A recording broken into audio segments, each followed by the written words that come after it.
Hello everyone, जय हिंद। आपको पता होगा कि लुसेंट को याद करना अपने आप में बहुत बड़ी चुनौती होती है और उसमें भी इतिहास की बात करें तो आपको कुछ समझ में नहीं आता होगा कहाँ से शुरू करें और कहाँ पर ख़त्म। तो चलिए इस वीडियो में हम लोग देखते हैं आज भारत का इतिहास। शुरुआत कर रहे हैं हम लोग इसमें। पहली बात तो समझिए, यदि हम लोग पूरे भारत को देखें तो ये उत्तर में हिमालय से लेकर के दक्षिण में समुद्र तक फैला हुआ है, जिसको कि क्या कहा गया, भारतवर्ष। क्या कहा जाता था पहले? भारतवर्ष। और ये भारतवर्ष का नाम हमको महाकाव्य में भी मिलता है और पुराणों में भी मिलता है। क्या कहा जाता था? भारतवर्ष। भारतवर्ष का मतलब क्या? भरतों का देश। क्या? भरतों का देश। कहा जाता है कि यहाँ के निवासी को भारती कहा गया। ये भारती कौन होते हैं? तो कहता है भारत की संतान। भरत की संतान। अब ये भरत कौन है?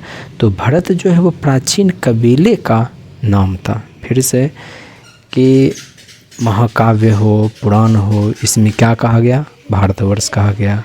भारतवर्ष का मतलब भरतों का देश, और यहाँ के लोगों को भारती कहा गया। भारती मतलब भरत की संतान। भरत कौन है? तो ये एक प्राचीन कबीले का नाम था। अब देखें हम लोग यदि प्राचीन भारत को, तो प्राचीन भारत में इस भारत को कहा जाता था जम्बूद्वीप। जम्बूद्वीप क्यों? क्योंकि यहाँ जामुनों का वृक्ष हुआ करता था। लेकिन अगर हम लोग ईरानी की बात करें, उन्होंने हम लोगों को जम्बूद्वीप नहीं कहा, चूँकि हम लोग सिंधु नदी के तट पर ये भारत आता था, इसीलिए इसको अलग ही नाम से सिंधु ना कह करके उसको हिंदू कहने लगा यहाँ के देश को। और यही नाम जो है आगे चल कर के पूरे पश्चिम में फैल गया। धीरे धीरे इसी हिंदू को यूनानी लोगों ने इंदे कहा। फिर इसी हिंदू को अरब लोगों ने हिंद कहा। और फिर मध्यकाल में जब भारत पर मुसलमानों का शासन हुआ तो इसको हिंदुस्तान कहा जाने लगा। ये हिंदुस्तान शब्द एक एक फारसी शब्द हिंदू से लिया गया है। और यूनानी भाषा में जो इंदे कहा था, यूनानी लोगों ने भारत को जो इंदे कहा था, और उसी के आधार पर अंग्रेज़ों ने इसे इंडिया कहने लगा। नेक्स्ट से हम लोग देखते हैं विंध्य पर्वत को।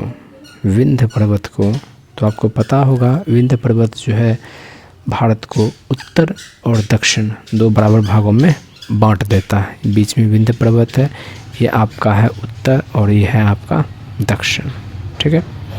कहता है कि इधर जो उत्तर तरफ जो बोलने वाले लोग हैं ये इंडो यूरोपीय परिवार की भाषाएं बोलने वाले हैं। कौन से हैं? इंडो यूरोपीय परिवार की भाषाएं बोलने वाले हैं।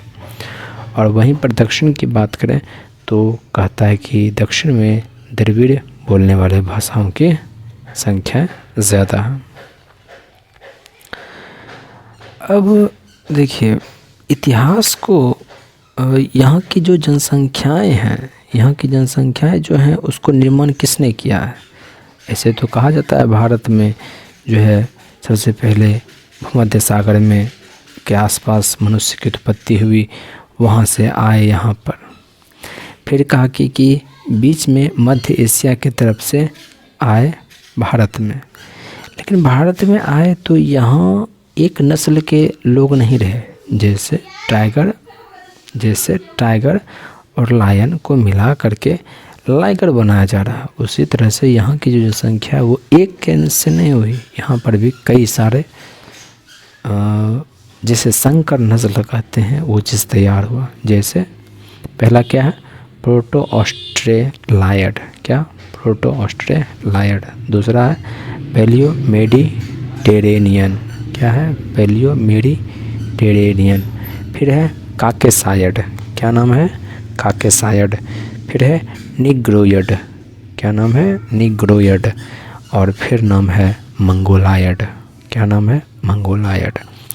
ये सभी भारत की जनसंख्याओं को निर्माण करने में महत्वपूर्ण भूमिका इन सबों ने निभाई है। अब देखिए, भारत के इतिहास को हम लोग समझने के लिए इसको 3 भागों में बांट देते हैं, जैसे प्राचीन भारत, मध्यकालीन भारत और आधुनिक भारत।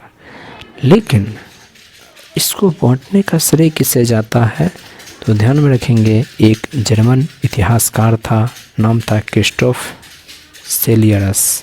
क्या नाम था? क्रिस्टोफ सेलियरस। इसने ही सबसे पहले इतिहास को 3 भागों में बांटा ताकि अध्ययन करने में सुविधा हो सके।